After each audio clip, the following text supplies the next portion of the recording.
IFM News. IFM News. Regional.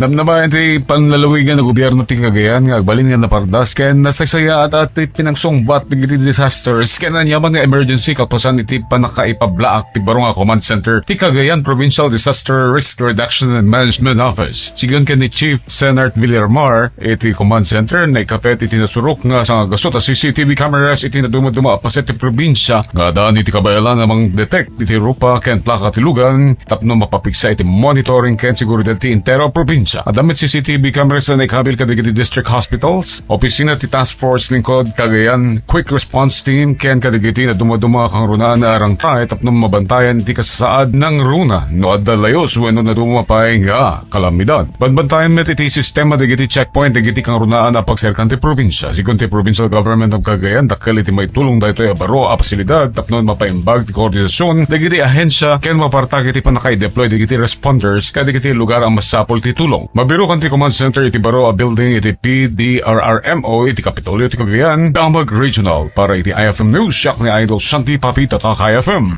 IFM News. IFM News. Regional.